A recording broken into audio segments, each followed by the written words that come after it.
Hey, everybody. Welcome to the DIY Musician Podcast. This is your host, Cristina. Today, we are going to talk to another CD Baby, not only a CD Baby artist, but also someone that works behind the scenes at CD Baby, Austin, about CD Baby Boost. I know that a lot of people have had questions about this. There have been changes. We used to have CD Baby Pro, PRO, um, and that collected certain types of publishing royalties. And then we discontinued that and started CD Baby Boost. So there's been a lot of questions about what are we collecting? What are we not collecting? What does Boost include? So I figured why not sit down with somebody who answers questions every day? And that is why we're going to talk with Austin. So let's go ahead and get started. You're listening to the CD Baby CD Baby CD Baby DIY Musician Podcast.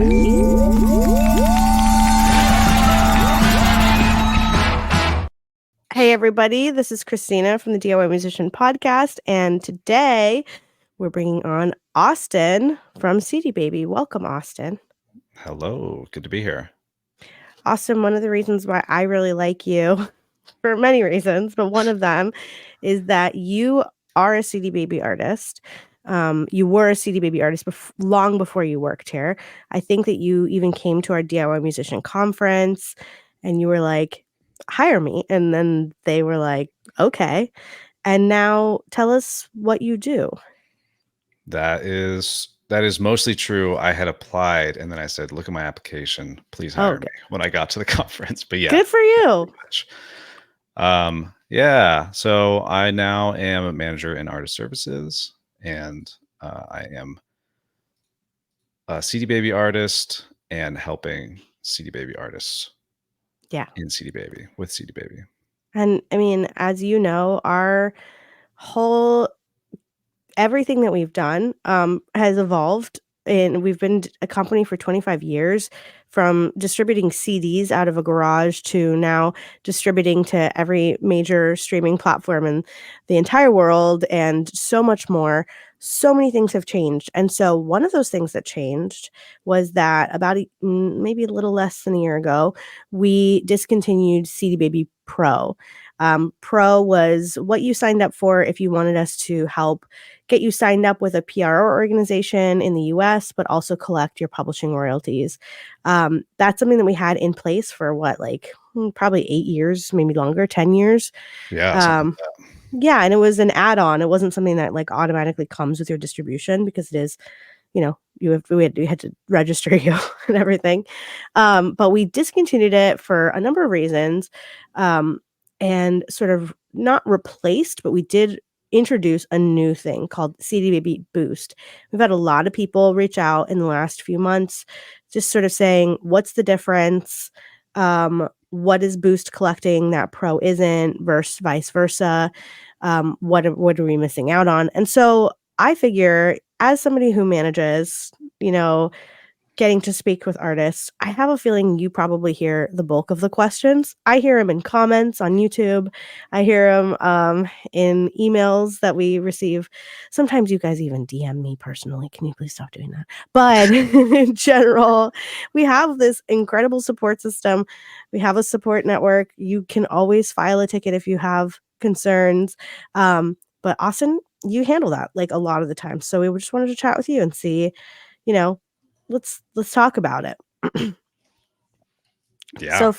So first things first, what is CD Baby Boost? And let's start there. Yeah. I like what you said. It's definitely an add-on, and it's also completely, mostly different from Pro. Right. Pro was our publishing admin service, and it was awesome. And we have folks who were part of that that have that service that we're still continuing to do, but now offering Boost, we still do music distribution. Yes, we have that, and now we have these other things that you can do to have us collect royalties for you, collect other revenue that you might not know about, that you might not be doing yourself. And it's this way for us to add on top of your music distribution other things. And right now we have 3 things that you can do. So really you should think about Boost as not the service itself, but access to more services. Right. We will continue to add to as we move forward in time. Yeah, that is something that's worth noting at the very, very top. You know, we're recording this in May of 2024. By the time you hear this, our services will be the same, but we're always going to be rolling new things out. That is something that like we're, I think, known for at our company. So we're always trying to introduce something new.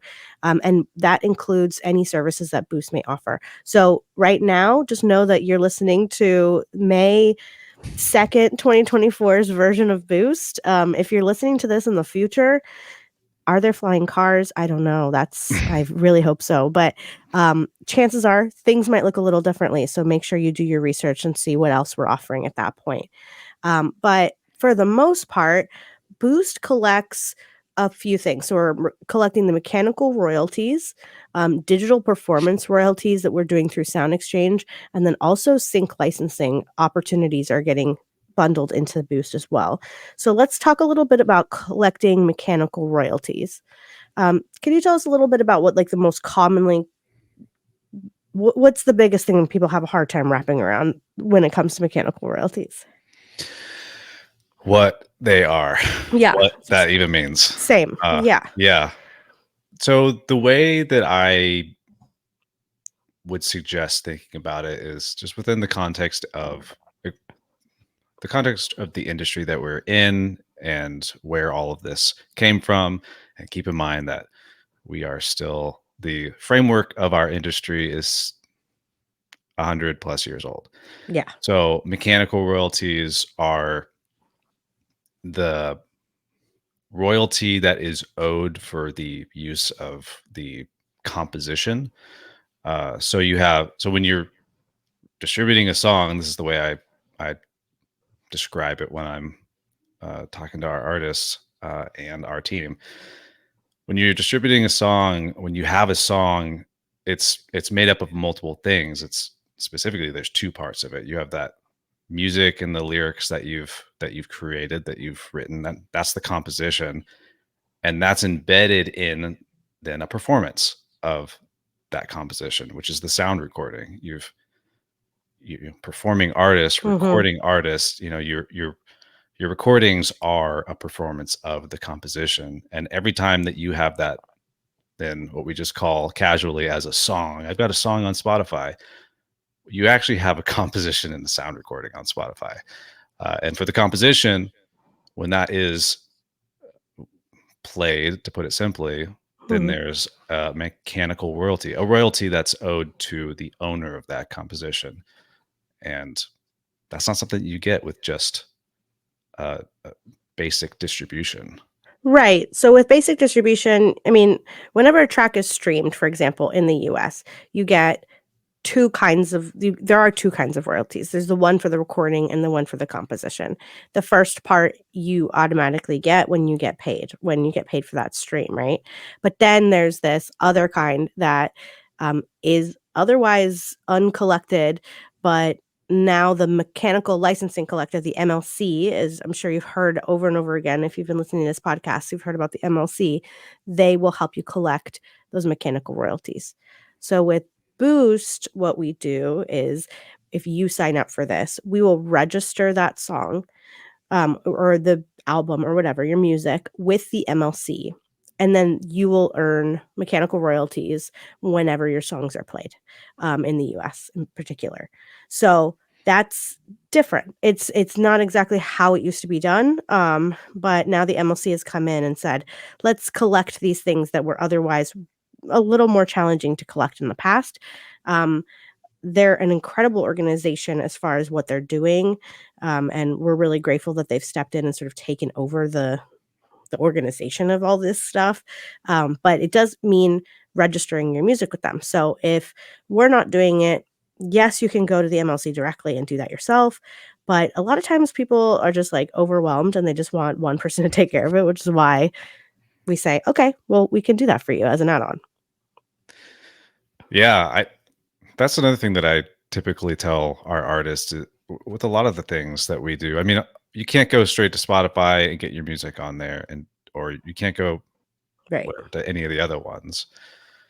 But for a lot of the services outside of the distribution services that we offer, you might you could do it, you might Mhm. be able to do it, but it is going to be difficult. It's going to be a lot of you're going to have all these different accounts all over the place, and it just gets when you're already somebody who is wearing all of the hats. Not only are you the songwriter and the recording artist and the performing artist and the booking and blah blah blah Mhm. blah blah blah Yeah, blah. it's so Like much.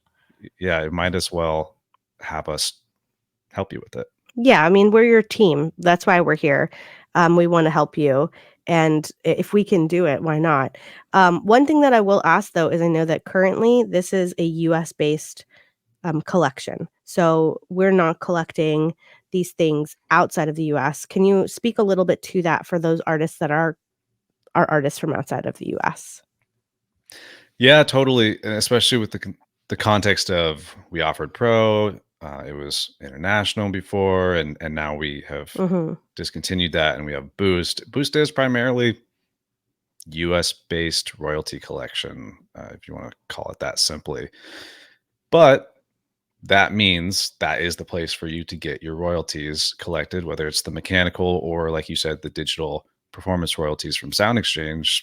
This is the way you'll do that if you have listeners in the Mhm. US. Yeah, absolutely. And that doesn't mean that these things won't change. Again, you're listening to May 2nd, 2024. Who knows how we'll be able to adjust in the future. I think that we're always working to expand these things. Um, yes, with Pro, we did have an international presence, but even with that, there were certain countries that we just couldn't work with. It wasn't because It's we true. had shade with those countries. It was just that the legality there wasn't interchangeable. So we weren't able to do those sorts of collections. This sort of simplifies the process currently. It's not super fair, right? Yet that we don't have this product elsewhere, but it is something that we're trying to work on. So keep that in mind. If you're listening, you're tuning in from outside and you're like, then this doesn't work for me anyway, then this may not work for you anyway. There are still other things that we are helping collect. So the next thing outside of mechanical royalty collection is digital performance royalties. Those are fun. Basically, whenever your track is played in like a non-interactive streaming service, so like when someone listens to it on Sirius XM, like in their car or Pandora Radio, you have a digital performance royalty. This is not like when you play a show and you need to collect those royalties because you played that show and you had those 10 songs that you played. This is not that. This is very specifically non-interactive streaming. So those are also royalties that otherwise used to just sit out there and get non-collected. And so with Boost, what we also do is we'll help register the sound recording with SoundExchange. And they're like the largest organization in the world that does this. And they will help gather those digital performance royalties and get you paid out for those. Yes. Yeah, Cool. yeah, totally. Anything I'm missing there? Yeah, I the thing that we end up explaining a lot with our artists is just kind of a little bit more context for all of the things to collect from SoundExchange and Mhm. what exactly are we collecting. So not only what is the royalty that we're collecting, which I think you did a really great job explaining, but also when you go to SoundExchange, there's three different royalties that they are collecting for, and they're splitting, or there's the one digital performance royalty, but then that's split up into Mm. three. So first is what they call a featured artist share, and that's can be confusing because we think of featured artists as your person that just you're is joining you, but you're the main artist. But for them, that is the main performing artist. Oh, So interesting. Okay. so yeah, so featured artist share, they get 45% of this digital performance royalty for the performance of the sound recording on Pandora, on Sirius XM, whatever have you. And then there's what we're collecting, which is 50% of that digital performance royalty, and that's the sound recording copyright owner share, which is typically like the label share is what you could call it. And then there's like a 5% share that they also hold just for the other performers on that sound recording. So you're like your bassist or whatever, you're not the main artist share. So here's the question, right? If we're helping get this registered with SoundExchange and we're collecting that 50% digital performance royalty share, where are those other royalties and how do we collect them? Yeah, you go straight to SoundExchange for those, and you sign up with them. It's similar. So here's another thing that we spend a lot of time trying to clarify. So back when we were in the height of our CD Baby Pro days, we were having to explain the difference between songwriter performance royalties and publisher performance royalties. Mm-hmm. There's royalties that you are owed that cannot be touched by your publisher or by your label in this case, and that's what's going on here. There's a split. I'm an individual and here's a royalty for me. That's your songwriter for the composition, or in this case your featured artist part of the royalty. Mm-hmm. And then for us, what we're collecting is, and before with Pro we were collecting that publisher, that 50%. And in this case, for SoundExchange, for the digital performance royalty, we're collecting this 50% for the sound recording copyright owner share. Okay. So if this all sounds very confusing, and if at this point you've thought, I don't do math, and these are a lot of numbers, yeah, it's almost as if the industry wants us to be confusing, I think, on some level. And you're not alone. I mean, that's my hot take, is it's really, I mean, we work in this industry, we talk about this frequently, and yet I get confused every day. I'm confused right now. Like, this is not an easy thing to grasp. So obviously we can't collect everything for you. All we can do is say, okay, then let's talk on what we can collect. So these are the two things that we're working on right now to collect for you. There are still so many other types of royalties out there. You can look it up in the DIY Musician blog as well, but that you still need to go register and collect yourself.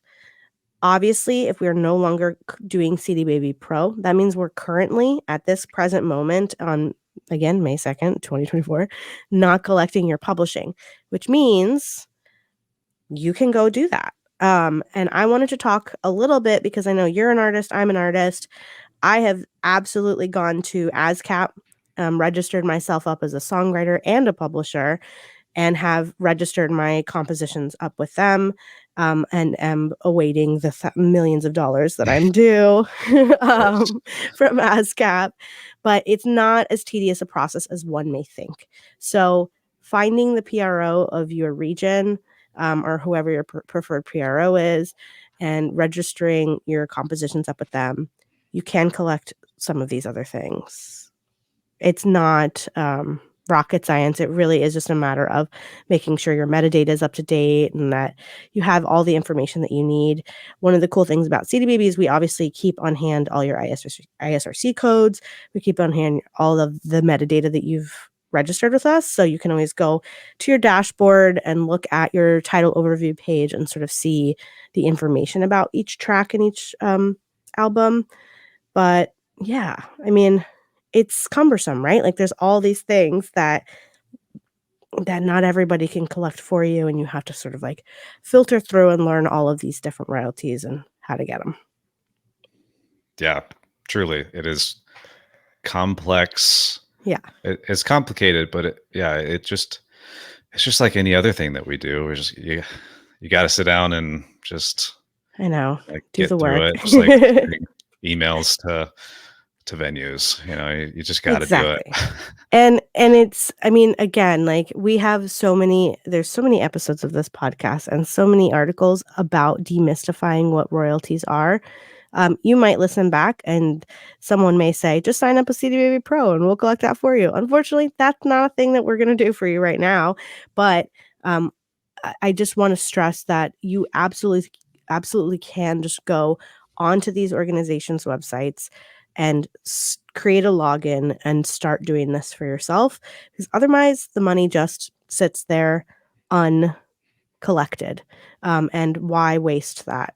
I am going to admit something out loud on this podcast. I have played hundreds of shows in my life. I have never collected a performance royalty for my performances. And I think about it now, like all of that money it just got lost in the ether. So do that. Yeah, it's tough though.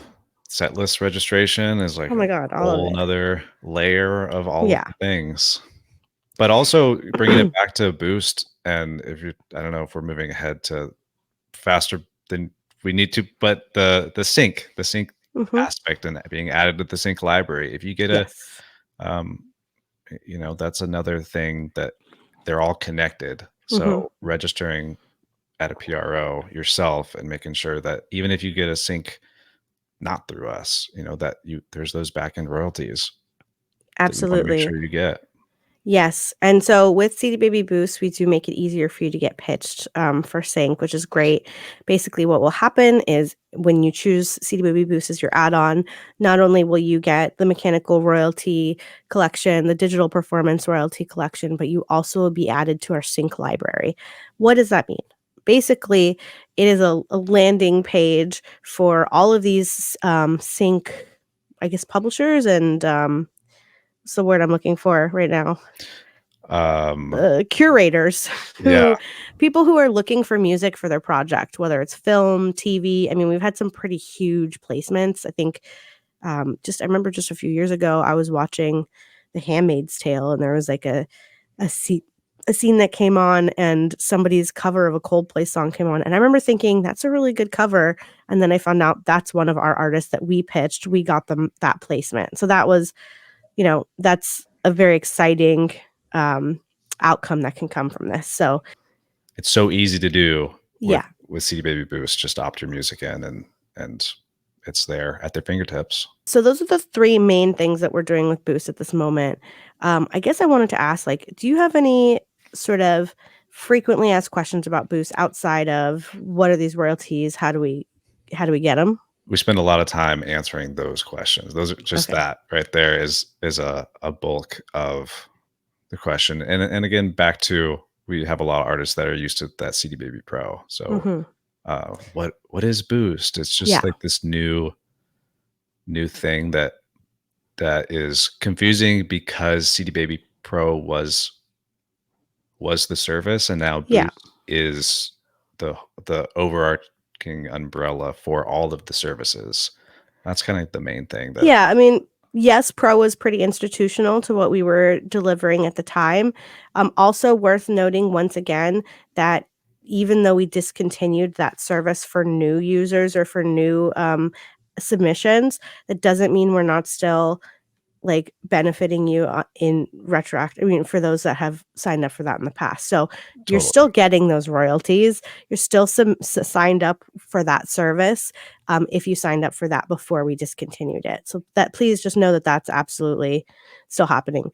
One question that I have been hearing a lot is can you cancel Boost at any time? And then what happens from there? Like, where do those royalties go once you've canceled CD Baby collecting? Yeah.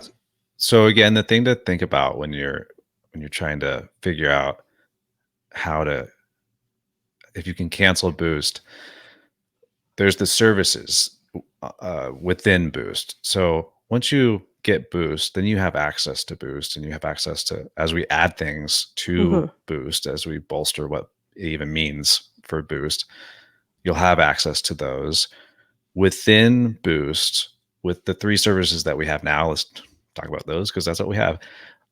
For the MLC to cancel from there, if you decide, I just want to go straight to the MLC, that's something that you would have to cancel the whole submission and just resubmit. Okay. So that right now, that hopefully will change in the future, but currently that's how it works with SoundExchange. It's fairly simple. You just have to go to SoundExchange and say, I am the owner of the copyright. I'm going to collect this now. This sound, what is it? I have it right here. Sound recording copyright owner. I'm that person now, so I'm going to do this. And all it does is creates this overlap and this process where essentially we get a notification that somebody else is claiming, and we go, cool, we're going to Cool. claiming this. And so it's not something you necessarily do within your CD Baby account. You do have to go then and create an account with SoundExchange, but that's kind of a good thing, because then you're not just letting those royalties go nowhere. They're either going to come to us, or you're going to say, I'm doing this now, and they're going to go. Yeah. What's our percentage for collecting these things? Let's be transparent about that. Yeah. So for SoundExchange, we're taking 9%, just like we do for our digital distribution percentage. And for the MLC, similarly to our pro percentage that we were taking, which the MLC was actually included in that, we're taking 15% for those royalties. Great. So 15% for the mechanical license or mechanical royalties, 9% for the digital streaming royalties, digital performance royalties. And it's worth noting that's pretty standard, and that's what we had been doing with Pro in the past.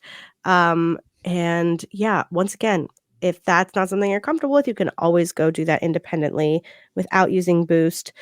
Just know that you won't be added to the sync library in that case. Yeah, I think if people have questions about this, where can they go? Well, definitely go to our help center. Go, obviously, the DIY blog, but the help center has a bunch of information about all of these different things. And then if the help center is not helping you, we have our request form right at the top of the help center that they can reach out directly to my team. Awesome. Thank you so much for coming on and clarifying this with everybody. I hope that this helped people sort of understand the difference between the two and know that there will always be updates to what we offer. So please stay tuned.